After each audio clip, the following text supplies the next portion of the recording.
चेतसाम् उदारे चरितारं तु वसुदैव कुटुम्बकम्।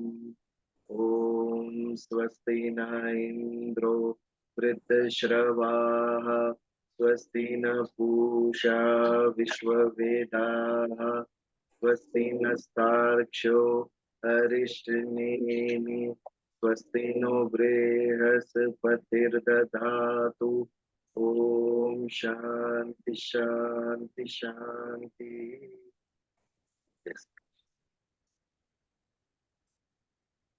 पहले प्रज्ञा जी ब्रह्म निर्वाण पढ़ेंगे, फिर हम भजन और श्रद्धांजलि।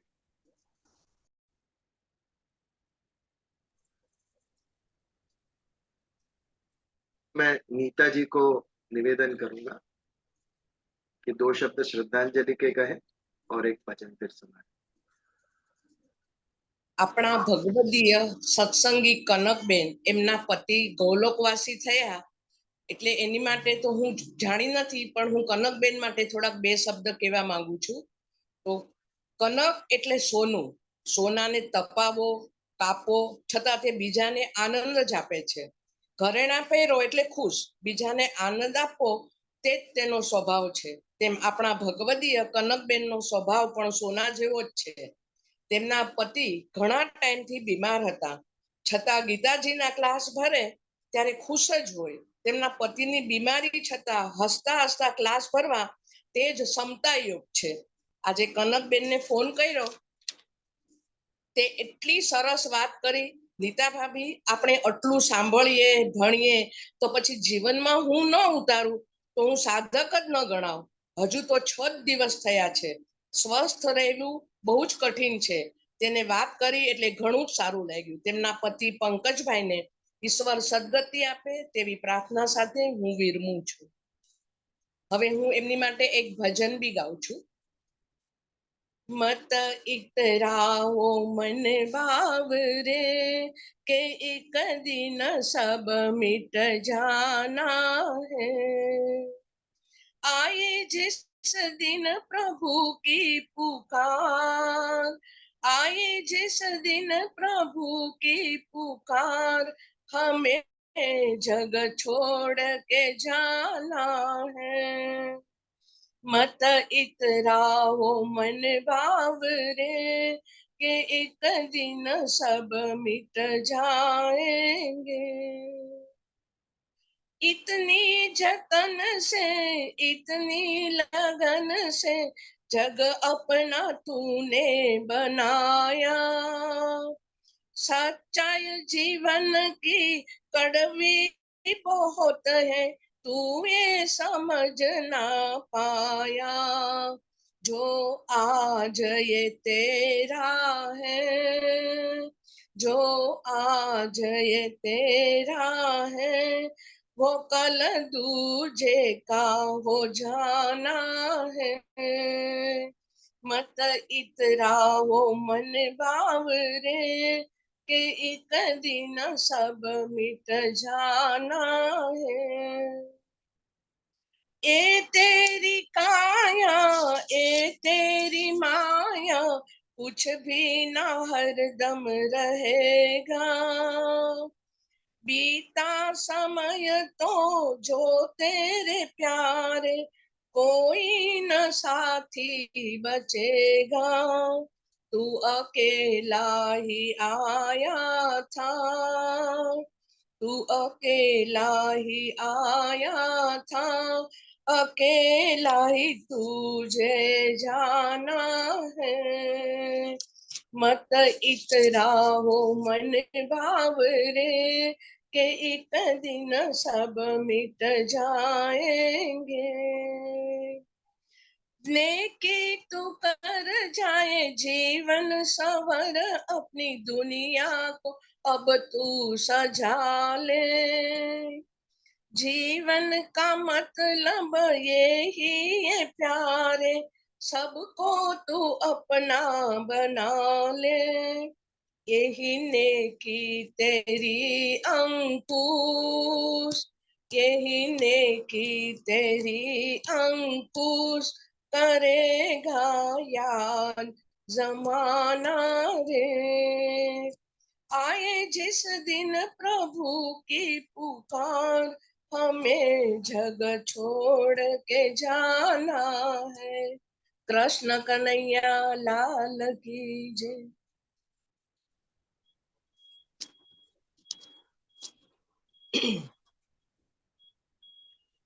थैंक यू नीता भाभी, तहे दिल से आप सभी का खूब खूब आभार। नहीं, आभार नहीं मानो, तमारी माटे प्रेम छे, बस भगवान सबने स्वस्थ राखे तमारी जेम ज। કનકબેન જય શ્રી કૃષ્ણ. जय श्री कृष्ण भाई। હું તમને આરામથી ફોન કરીશ. હમણાં જરા ચોક્કસ ભાગદોડમાં છું એટલે મેં ફોન નથી કર્યો. ના આજે ના પણ કરવાની બીજલભાઈ, ઈચ્છા હતી. તમારી આભણી મને હું તમારી બધાની લાગણી અને ભાવનાથી ત્યારે તો મને આટલી સ્ટ્રેન્થ મળે છે ભાઈ, આપણો હું આપણો સ્વસ્થ એક જ રહી પરિવાર શકું છે.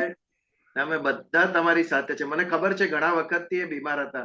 તમે ઘણીવાર કહ્યું હતું કે મારાથી એટલું નીકળાતું હા નથી કારણ કે એમની તબિયત સારી નથી રહેતી. હા હા હા, પણ ભગવાન એમના આત્માને શાંતિ આપે, બસ બસ શાંતિ આપે, એ બધાનો ખૂબ અમારી ખૂબ બધાની ભાવના છે ને તમને હિંમત આપે. બસ ને તમને આખા ખૂબ ખૂબ પરિવારને હિંમત આપે. હું પછી આરામથી ફોન કરીશ. ખૂબ ખૂબ ખૂબ ખૂબ આભાર। કનકબેન આંટી, બધાના વતી ખૂબ ખૂબ સાંત્વના અને ખૂબ ખૂબ તમને શક્તિ મળે એવી ઈશ્વરથી પ્રાર્થના છે। हाँ, हमारा बता तरफ थी। जय श्री कृष्ण। अच्छा, चलिए तो आगे बढ़ते हैं हमारी आध्यात्मिक यात्रा भगवत गीता के आधार पर। अध्याय 6 आत्म संयम योग। पिछली बार प्रकरण ध्यान योग का चल रहा है। 3 योग है, जैसे मुख्य भगवत गीता के कर्म योग, ज्ञान योग, सांख्य योग और भक्ति योग। इसके अलावा भी भगवान ने कहा कि ध्यान के मार्ग से भी आप मुक्ति प्राप्त कर सकते हैं। ध्यान में मुख्यत्व किसका है? ध्यान में मुख्य बात है चित्त एकाग्रता। चित्त जब, मन जब संसार से हटाकर एक परम तत्व के ऊपर हम लगाएंगे तो अपने आप संसारिक बंधन हमारे छूट जाएंगे और भगवान से हम एक रूप हो जाएंगे। ये ध्यान मार्ग है। लेकिन ध्यान के प्रकरण में सबसे बड़ी बाधा क्या है? मन के चंचल होने की बाधा। चित्त को एकाग्र करना है लेकिन चित्त भटक रहा है, क्योंकि चित्त मन चंचल है। चिंतन करने बैठते हैं तो मन संसार में दौड़ता है, भोग विषय की तरफ दौड़ता है। यह सबसे बड़ी बाधा है ध्यान योग। इसके लिए 34वें श्लोक में अर्जुन ने भगवान से एक बात कही, चंचलम ही मनः कृष्ण प्रमाथि बलवद दृढ़म तस्याहम निग्रहम मन्ये वायोरीव सुदुष्कृत। हे भगवान, ये जो मन है वो कैसा है? चंचल है, बलवद है, दृढ़ है और प्रमाथी है। 4 ये गुण नहीं कहेंगे, दुर्गुण कहेंगे मन के। ये जो 4 मन के दुर्गुण है, ये हमें ध्यान योग से चलित कर देते हैं। तस्या हम निग्रहम मन्ये, इस मन का निग्रह करना, ग्रहण करना यानी पकड़ना। मन को पकड़ नहीं सकते हम, इसका निग्रह करना कैसा है? वायोरीव सुदुष्करम। वायु को पकड़ना इतना दुष्कर है। वायु को कैसे पकड़ सके? किसी की मुट्ठी में, किसी के हाथ में वायु आएगा? वायु को पकड़ना जितना दुष्कर है उतना ही मन को पकड़ना दुष्कर है। मन वायु से भी ज्यादा स्पीड से भागता है। 1 सेकंड में यहां से अमेरिका पहुंच जाएगा मन आपका। चिंतन करो अमेरिका। वायु को पहुंचने में 2 दिन लगेंगे यहां से अमेरिका। प्रकाश से भी मन की गति ज्यादा है। इसके लिए गुजराती में एक कहावत है ना, ज्યાં न पहुंचियो कवि ત્યાં पहुंचियो रवि। रवि यानी सूर्य। सूर्य जहां तक नहीं पहुंचा उससे आगे कवि पहुंच गया। कवि मन के द्वारा पहुंचता है आगे। ज्યાં न पहुंचियो रवि ત્યાં पहुंचियो कवि। सूर्य भी जहां तक नहीं पहुंच सका वहां कवि यानी पोएट अपने मन के द्वारा वहां तक जा सकता है। तो ऐसे बलवद दृढ़म, प्रमाथी बल को हम उसका निग्रह कैसे करें, उसको पकड़ के कैसे रखें, जो इतना चंचल है, एक क्षण में यहां से वहां चला जाता है, ऐसे मन को हम पकड़े कैसे। ये बहुत ही फंडामेंटल क्वेश्चन है अर्जुन का, क्योंकि ये क्वेश्चन अर्जुन का नहीं, हम सबका यही क्वेश्चन है। मन हमारे काबू में नहीं रहता है, यही मन हमें सुख देता है, यही मन हमें दुख देता है। ये मन को पकड़े कैसे, मन को हमारे वश में कैसे लाए। तो इसका उपाय बताया भगवान कृष्ण 35वें श्लोक पे, जो हमने पिछले सप्ताह किया। असंशयम महाबाहो मनो दुर्निग्रहम चलम। असंशयम, इसमें कोई संशय नहीं है कि मन दुर्निग्रहम, उसे पकड़ना बहुत ही दुष्कर काम है, क्योंकि वो चलम, चलित होता है, चंचल है, यहां से वहां चला जाता है, उसमें कोई दो राय नहीं है। तेरी बात एकदम सत्य है अर्जुन, लेकिन अभ्यासेन तु कौन्तेय वैराग्येण च गुह्यते। इसको ग्रहण कैसे कर सकेगा, दो बात से, एक अभ्यास और दूसरा वैराग्य। अभ्यास के बारे में हमने सोचा, अभ्यास क्या है? अभ्यास यानी अगेन एंड अगेन करना, इतनी बार करो तो वो आपकी आदत हो जाए या वो आपका स्वभाव हो जाए, दिस इज अभ्यास। बट एक प्रश्न है, बारंबार क्यों करना पड़ता है कोई भी चीज? अगेन एंड अगेन क्यों करनी पड़ती है कोई भी चीज? મન ચંચળ છે એટલે यस, मन उस बात से हट जाता है, इसके लिए उसे मन को पकड़ के वापस ध्येय के ऊपर लाके रखना पड़ता है। ये एक बार किया, वापस मन भाग गया, वो विक्रम और वेताल जैसा है। विक्रम की पीठ पर वेताल बैठा है और उसे प्रश्न करता है, जैसे ही प्रश्न का उत्तर देता है वेताल चला जाता है, विक्रम वापस वेताल को पकड़ के लेके आता है। ये कहानी है विक्रम वेताल की, हमारा जी मन वेताल जैसा ही है, पिशाच है। मन भाग जाता है, उसे पकड़ के वापस ध्येय के ऊपर लाना पड़ता है, थोड़ी देर टिकता है, वापस चला जाता है, वापस पकड़ के उसे सही मार्ग पर लेके आना पड़ता है। ये हर शुक्रवार हम क्या करते हैं, ये वेताल को पकड़ के हम वापस लेके आते हैं। जो 6 दिन हमारा ये वेताल घूम रहा था ना संसार में, उसको पकड़ के वापस हम सत्संग में लेके आते हैं। दिस इज अभ्यास, ये अध्यात्म का अभ्यास है जो पिछले 4 साल से हम कर रहे हैं।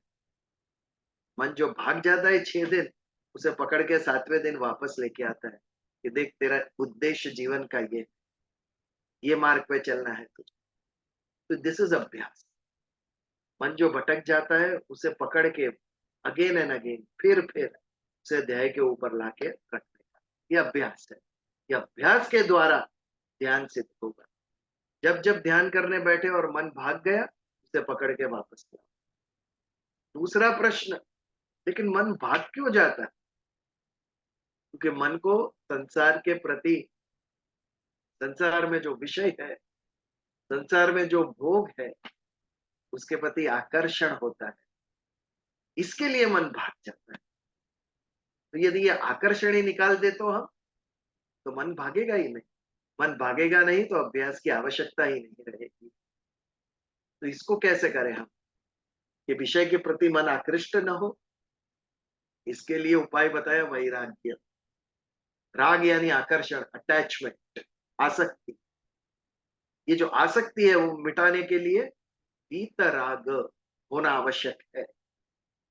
जिसको वैराग्य उत्पन्न हुआ वो वीतराग हुआ, या जो वीतराग हुआ उसे वैराग्य प्राप्त हुआ। ये वैराग्य कैसे प्राप्त होगा? वैराग्य ज्ञान मार्ग से भी होगा, भक्ति से भी होगा और कर्म से भी होगा। ज्ञान मार्ग से कैसे होगा? ज्ञान मार्ग से जब ये हमारे अंदर विवेक जागृत होगा कि मैं संसार नहीं हूं, मैं परम तत्व का अंश हूं, मैं आत्मा हूं, मैं शरीर नहीं, मैं देही हूं, मैं देह नहीं हूं, मैं क्षेत्रज्ञ हूं, क्षेत्र नहीं। ये ज्ञान जब होगा तो अपने आप संसार के प्रति जो हमारा आकर्षण है वो कम होगा। जब संसार मिथ्या है ये अनुभूति होगी, तब हमें वैराग्य उत्पन्न होगा।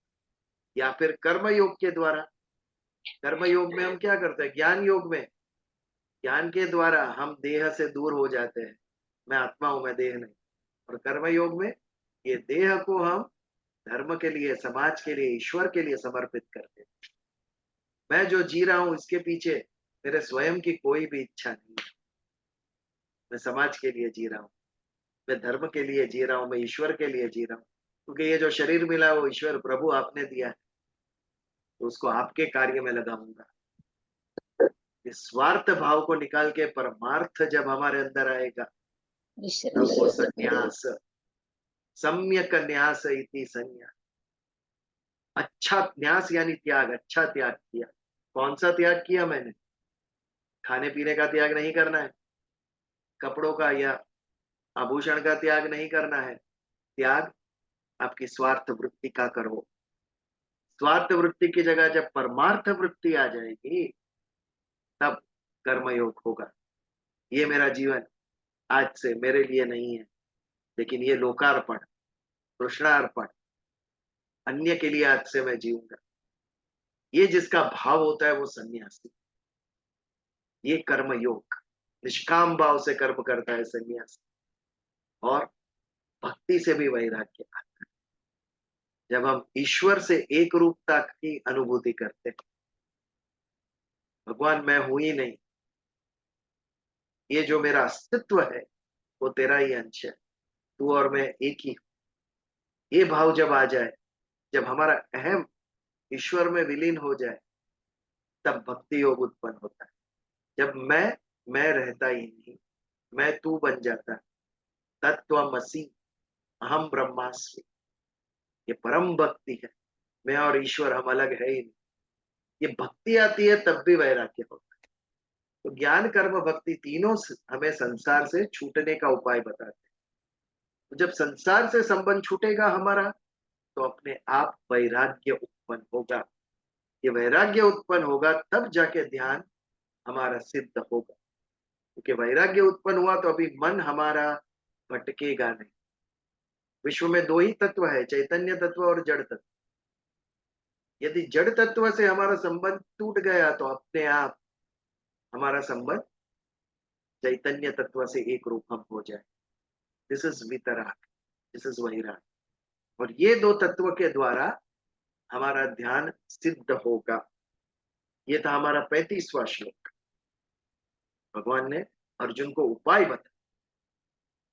आगे 36वें श्लोक पे आगे बढ़ते हैं।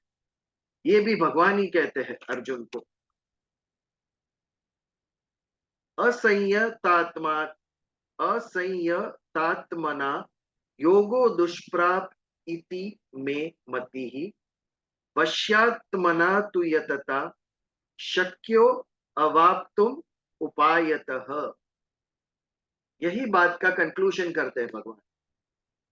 असंयतात्मना, जो संयम आत्मा नहीं है, वो जिसका मन संयम में नहीं है, मन वश में नहीं है, ऐसे व्यक्ति योगो दुष्प्राप, ऐसे व्यक्ति को ध्यान योग प्राप्त होना दुष्कर है।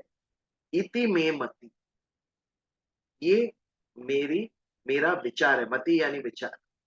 भगवान क्या कहते हैं?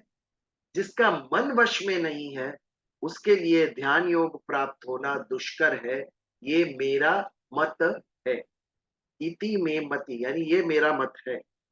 पश्चात्मना तू यतता, जिसका मन वश में है और जो यत्न कर रहा है, यत्न यानी प्रयास कर रहा है, शक्यो अवाप्तुम, शक्यो यानी उसके लिए शक्य है, अवाप्तुम प्राप्त होना, उपायतः जो उपाय पर पूर्वक प्रयत्न करता है मन को वश में रखे, उसके लिए ध्यान योग प्राप्त होना शक्य है, उसके लिए शक्य है।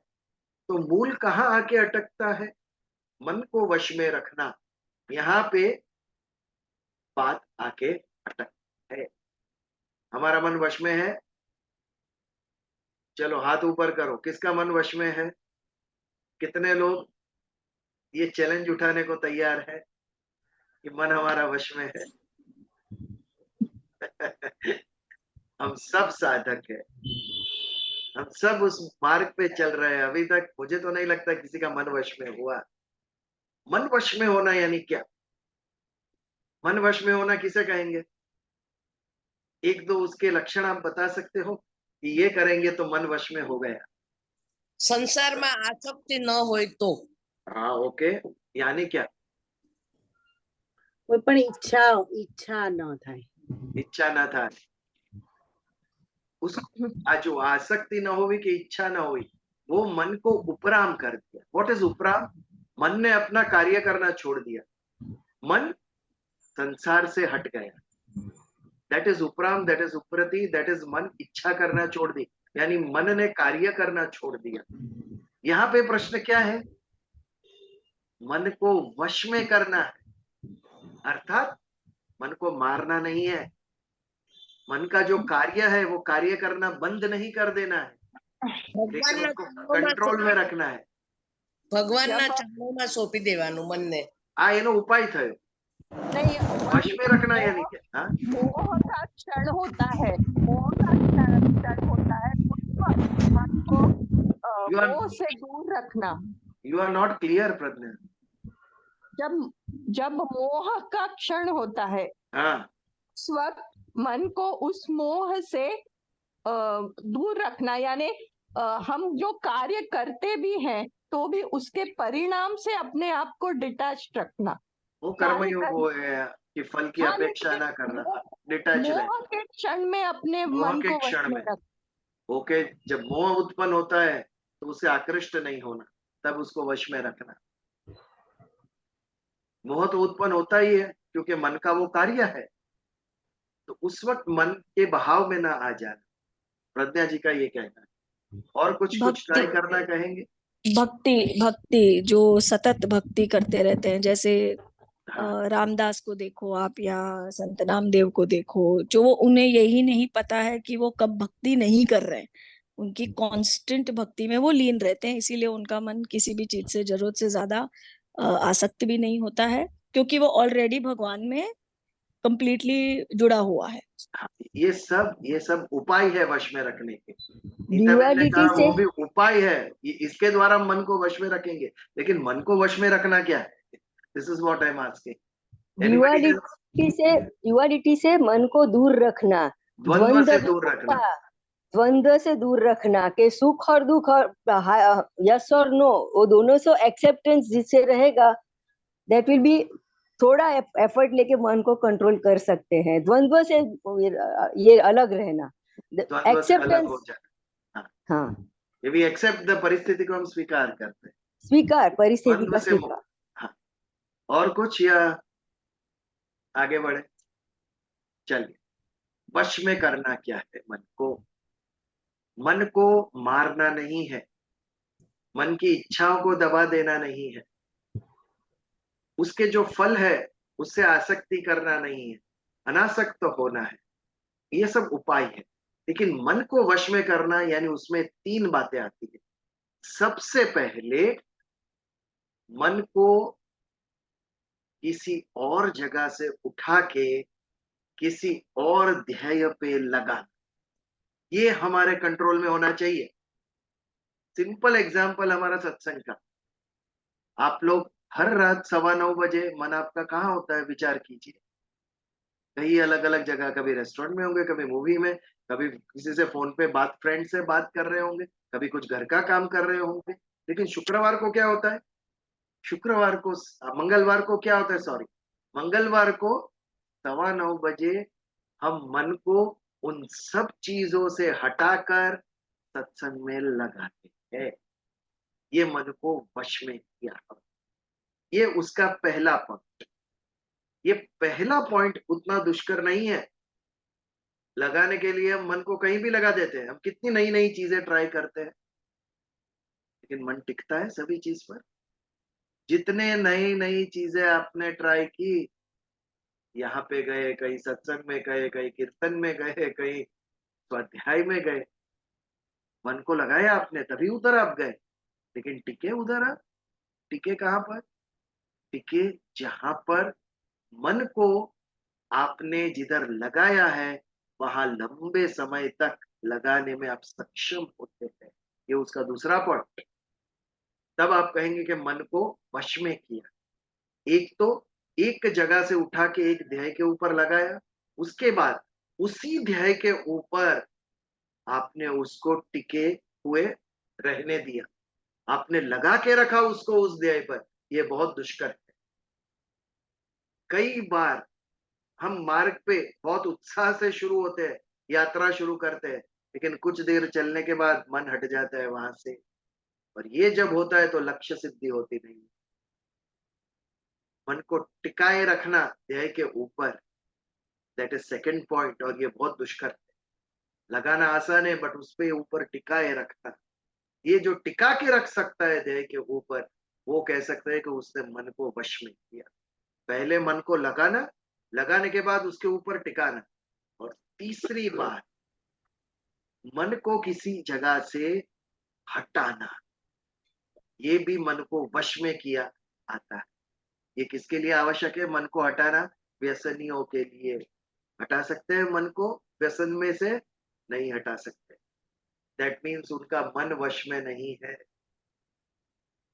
उनका घर बर्बाद हो जाएगा, उनका स्वास्थ्य बर्बाद हो जाएंगे, मर जाएंगे, लेकिन व्यसन नहीं छूटेगा क्योंकि उसका मन वश में नहीं है। वो मन एक जगह से हटा नहीं सकते। मन को एक ध्येय पे लगाना, उस जगह पे टिका के रखना, और जब आवश्यकता पड़े तो किसी चीज से मन को हटा। ये तीन बात जब हमारे अंदर आ जाती है तब हम कह सकते हैं कि मन वश में है। ये मन वश में जब आ गया तो उसे संयम आत्मना कहते हैं। अभी अपने आप से पूछो, हम संयम आत्मा है कि असंयम आत्मा है? हमारे जीवन का लक्ष्य क्या है? हर रोज हमारे मन में क्या क्या बातें आती है?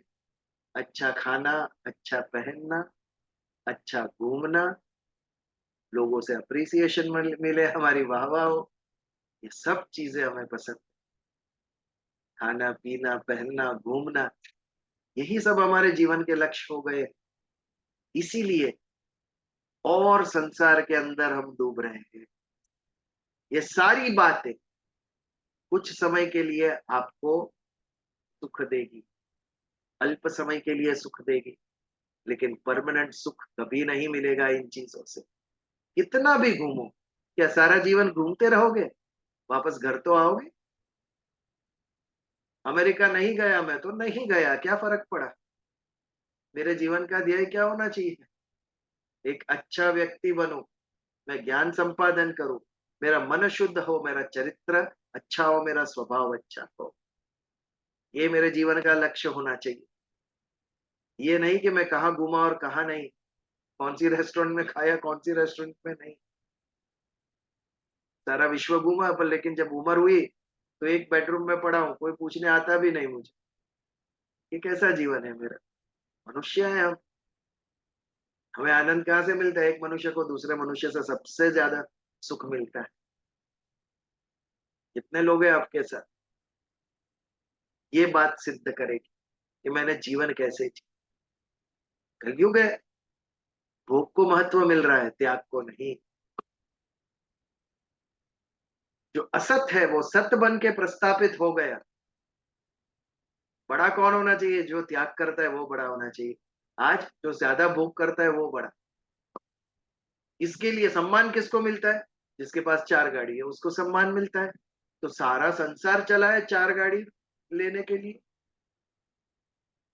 ये कितना बड़ा असत के तरफ प्रयाण है मनुष्य जाति का, जिसको समाज मान्यता देगी सब लोग वही करेंगे। आवश्यकता है कि समाज अच्छे व्यक्तियों को मान्यता दे। समाज में बड़ा कौन? जो ज्ञानी है वो बड़ा, जिसने त्याग किया है वो बड़ा। ये जब आएगा, जिसका स्वभाव अच्छा है, जिसका चरित्र अच्छा है, वो व्यक्ति बड़ा। ये जब समाज सम्मान देना शुरू करेगी तब सभी को प्रेरणा मिलेगी कि हम भी ऐसा हो। आज सारा समाज मटीरियलिस्टिक एम्स के पीछे घुमा पड़ा है, घूमना फिरना, गाड़ी बंगला फ्लैट, यही सब चल रहा है। सारा जीवन, सारी मनुष्य जाति का इसके पीछे है। कभी बैठ के सोचा नहीं कि ये जो भगवान ने बुद्धि दी है, ये जो दिव्य बुद्धि, उसके द्वारा अन्य कितनी सिद्धियां मैं प्राप्त कर सकता हूँ, समाज का कितना कल्याण कर सकता हूँ। इतने आगे बढ़ गए, लेकिन युद्ध नहीं गया पृथ्वी के ऊपर से। हजारों नौजवान मरते हैं। ये समझदार हुआ है मनुष्य? राष्ट्रीय स्तर पर बेसमझ हो रहा है मनुष्य, क्योंकि उसके अहंकार को वश में करना उसे पता नहीं, उसके मन को वश में करना वो भूल गया है, उसकी बुद्धि को सत्मार्ग पे लगाना, इसका शिक्षण कहीं नहीं मिल रहा है। कैसे ज्यादा से ज्यादा धन उत्पन्न करूं, यही शिक्षा रह गई। जितनी भी डिग्रियों के पीछे दौड़ रहे हैं, वो सब डिग्रियां क्यों ले रहे हैं? कि उससे मैं पैसा कमा सकूं, उसके लिए डिग्री है। शिक्षण क्यों आया मनुष्य के जीवन में? उसे मनुष्य बनाने के लिए शिक्षण है। बच्चों को पढ़ाते क्यों है? उसके अंदर की पाश्विक वृत्ति जाए और मनुष्यत्व खिले, ये शिक्षा है उसकी। To make them good human beings, ये हेतु है शिक्षा का। ये सब हमने साइड पे रख दी। खाली कितना पैकेज मिलेगा, इसके लिए पूरी एक्सरसाइज चालू है। 2 साल का है तब से उठा के प्ले ग्रुप में डाल देते हैं। लाइफ में करेगा क्या? आपके कहने से करने वाला है वो?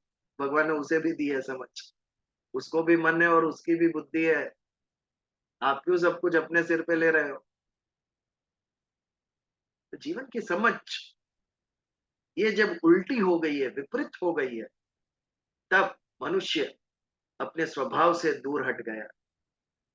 उसका स्वभाव क्या है? सतचित आनंद, परम तत्व में विलीन होना, ये उसके जीवन का उद्देश्य है। उद्देश्य का पता ही नहीं उसे। मैं मनुष्य हूं, मेरा जीवन कैसा होना चाहिए और मेरे जीवन का ध्येय क्या होना चाहिए, इसकी समझ ही नहीं। ध्येय सिद्धि के लिए जो शरीर मिला है, वो शरीर को सुख देने के लिए जो साधन चाहिए, वो ही ध्येय बना दिया उसने। जीवन जीने के लिए जो मुझे आवश्यकता है, ये शरीर को 2 वक्त खाना देने की, कपड़े देने की, दवाई देने की, ये जो आवश्यकता है, ये पूर्ण करना मैंने मेरे जीवन का ध्येय समझ लिया। अरे ये तो पशु का ध्येय है, तू मनुष्य है। पशु के जीवन का ध्येय केवल इतना होता है कि उसके शरीर की भूख जो है, डिमांड जो है, वो पूर्ण हो। यदि इससे ऊपर तू नहीं समझा तो तू मनुष्य काहे का? ना हम पशु, ना हम पक्षी, हम मनुष्य है। वो जो पशु है वो घास पे बैठता है और तू सोफा पे बैठता है, इतना ही फर्क है। इसके अलावा कोई तुम्हारी दृष्टि में फर्क नहीं। You have not reason as a human being. ये कहां से होगा? ये हमें आध्यात्मिक ज्ञान जब प्राप्त होगा, तब ये दृष्टि बदलेगी मेरी। मैंने क्यों ये जन्म लिया है? क्या कारण है मेरा जन्म लेने का? इतनी योनियां है, मनुष्य देह क्यों मिला मुझे? ये प्रश्न होना चाहिए। मेरा जन्म हुआ उसके पहले मैं कहा था, और ये जब शरीर छोड़ूंगा उसके बाद कहाँ जाऊंगा मैं? इन विषयों पर जब मन विचार करने लगता है, तब अध्यात्म की शुरुआत होती है। तो एक असंयतात्मना और एक वश्यात्मना। मन वश में रहता क्यों नहीं है? क्योंकि हमने जो गलत चीज है उसको महत्व देना शुरू कर दिया है। यादा रादर वी आर अज्ञानी। जो सही चीज है उसका ज्ञान ही नहीं है मुझे, कि एज अ ह्यूमन मैं क्या क्या प्राप्त कर सकता हूं। ये समझ ही नहीं रही, ये ज्ञान ही रहा मेरे अंदर। सारी दुनिया पैसों के पीछे दौड़ रही है, मुझे भी वो रेस में दौड़ना है।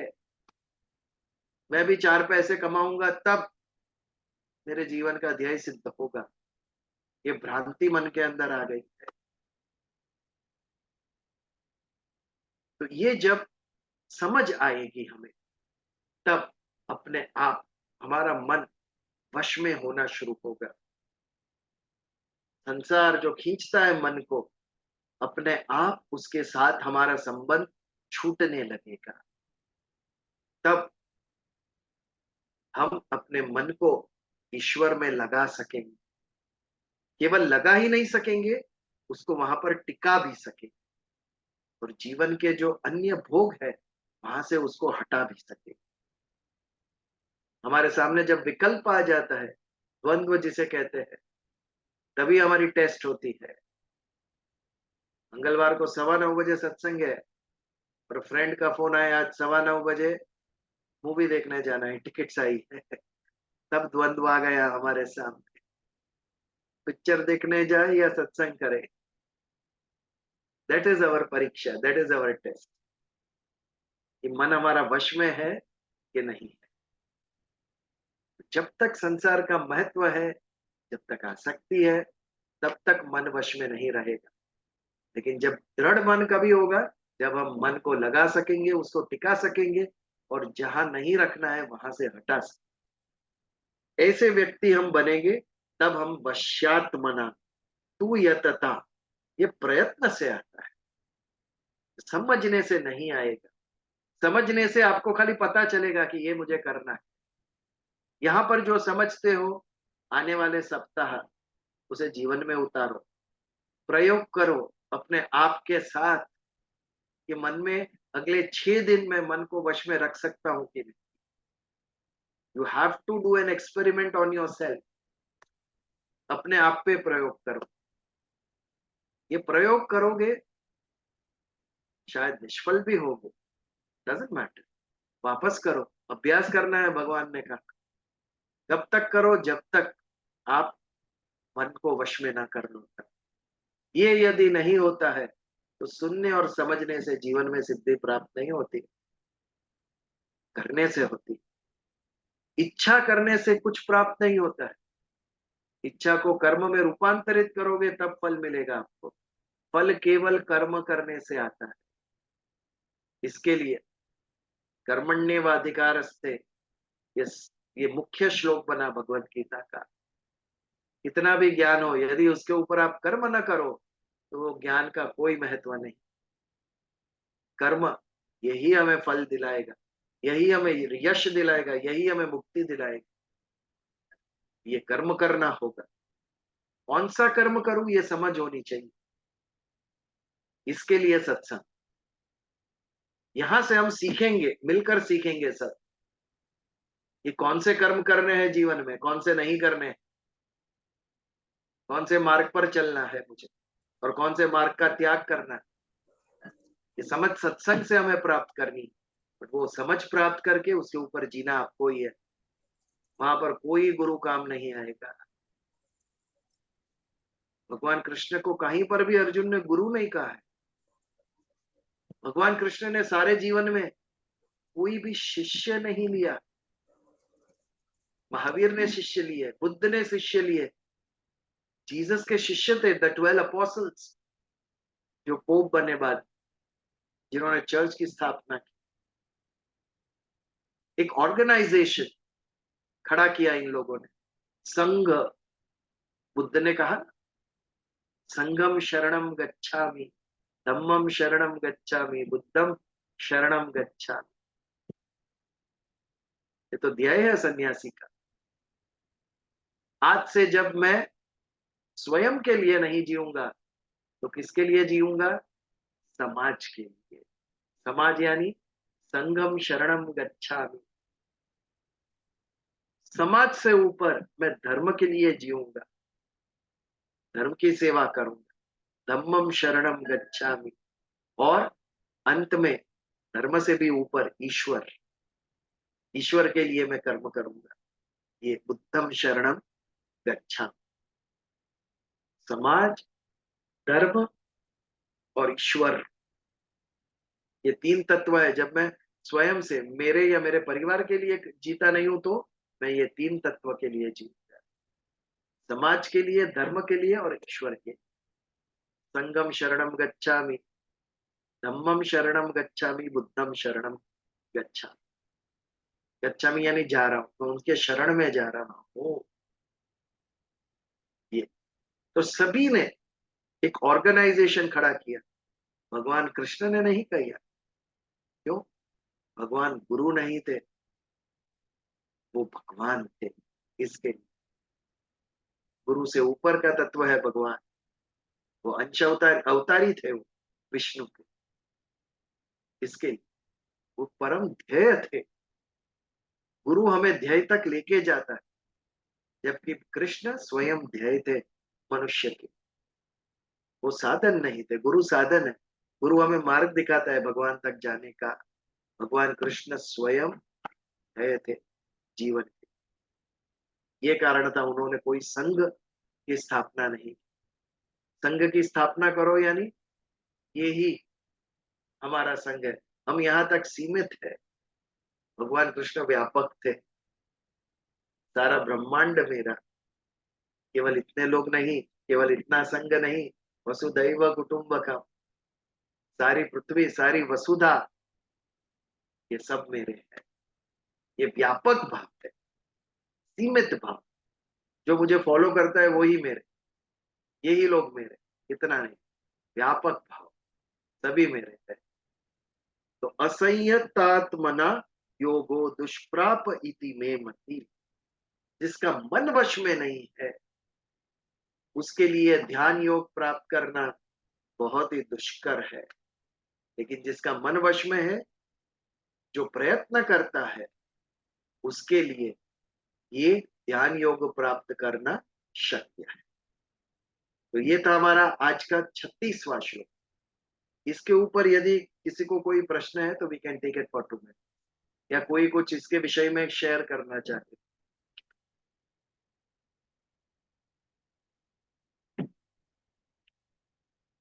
एनीबॉडी?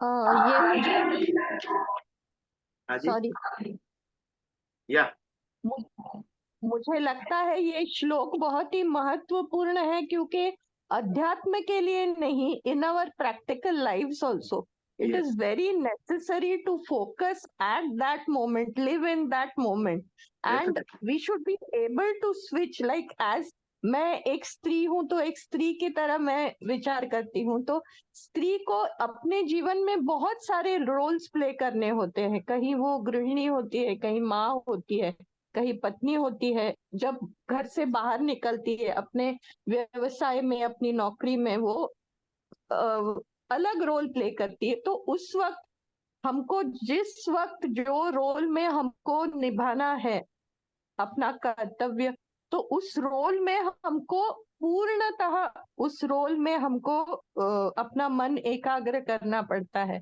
तो इसलिए इट इज, दिस श्लोक इज वेरी, जो मन, अपना मन वश करना, या मन एक जगह से दूसरी जगह हटाना, या एक जो कार्य करते हैं उसमें टिका के रखना, ये बहुत ही महत्वपूर्ण होता है किसी भी इंसान के लिए, क्योंकि it proves that we should to be totally efficient and to live life to the fullest.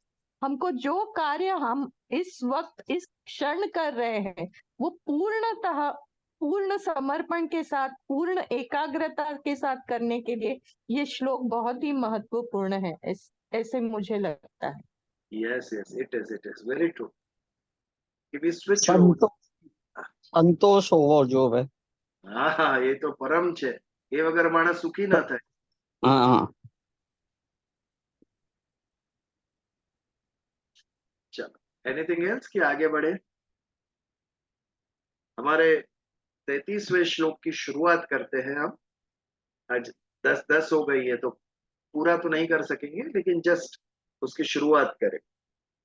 अयति ही श्रद्धयोपेतो योग चलित मानसः अप्राप्य योग संसिद्धिम का गतिम कृष्ण गच्छति। ये श्लोक के लिए आपको मैं पूछूंगा प्रश्न। आपने त्रिशंकु की कहानी सुनी है? त्रिशंकु किसी को पता है? एनीबॉडी? Yes, वो जो त्रिशंकु। पृथ्वी पृथ्वी और पाताल के बीच में जो लटक गया हाँ जी। था। Correct, Correct. स्वर्ग और पृथ्वी के बीच में। हाँ जी, स्वर्ग और Yeah. पृथ्वी के बीच में लटक गया। यस, ना पृथ्वी पर आ सका, ना स्वर्ग प्राप्त हो सका, जो बीच में ही रह गया वो था त्रिशंकु, ना इधर का ना उधर। उधर का। यस, तो यहाँ पर एक ऐसे ही प्रश्न अर्जुन पूछता है। अर्जुन उवाच अयति श्रद्धयोपेतो योग चलित मानस। समझो एक सन्यासी है, उसने अपनी सारी कास्ट को, कम्युनिटी को बुला के सबके सामने सन्यास ले लिया, आज से मैं सन्यासी। और जब वो आश्रम में पहुंचा जहां के साधुओं ने उसे सन्यास की दीक्षा देनी है, तो उन्होंने उसका स्वीकार करने से मना कर दिया, आपको हम सन्यास नहीं दे सकते। ऐसा व्यक्ति कहा जाएगा, घर संसार का तो त्याग कर चुका है, लेकिन उनका जो सन्यासियों का जो अखाड़ा है, जो आश्रम है, वो उसको ले नहीं रहा है। ऐसे व्यक्ति की क्या गति होगी, अब वो कहां पर जाएगा? यही प्रश्न अर्जुन का है। अयति ही श्रद्धयोपेतो योग चलित मानस। श्रद्धा बहुत है हमें भगवान के ऊपर, लेकिन हमारा जो कर्म है, हमारे जो साधन है, वो इतने दृढ़ नहीं है। उस सिद्धि तक हम पहुंचे, उसके बिना ही पहले ही हम शिथिल हो जाते हैं। श्रद्धा है लेकिन मन दृढ़ नहीं है। अभी जो हमने आगे बात की कि मन वश में होना चाहिए, मन टिकना चाहिए। ये मन टिकता नहीं, क्योंकि हमारी बुद्धि शिथिल हो जाती, हमारा निर्णय, हमारे संकल्प डगमगा जाते हैं। और नहीं होगा भगवान, कष्ट मुझसे, संसार के सुख खींच रहे हैं हमें वापस। ये दुष्कर मार्ग है, अध्यात्म का मार्ग, ज्ञान का मार्ग, भक्ति का मार्ग बहुत दुष्कर है, डिफिकल्ट। इतनी दुष्करता, इतनी डिफिकल्टी हमसे सहन नहीं होगी। और कोई व्यक्ति अपने मार्ग से चलित हो जाए तो उसकी क्या परिस्थिति होगी? इंपॉर्टेंट क्वेश्चन है अर्जुन। तो इसके ऊपर आज 10:15 बज गए, तो डीपली हम नेक्स्ट मंगलवार को इसके ऊपर, ये श्लोक के ऊपर विचार करेंगे।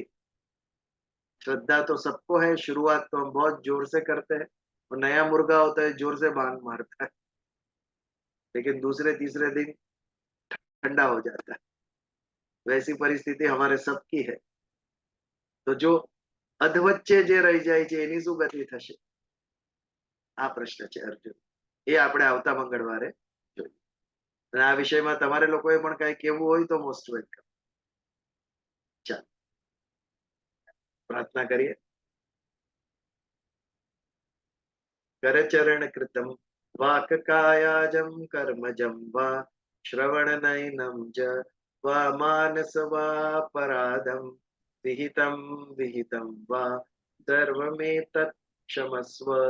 जय जय जय करुणाब्धे श्री महादेव शंभो।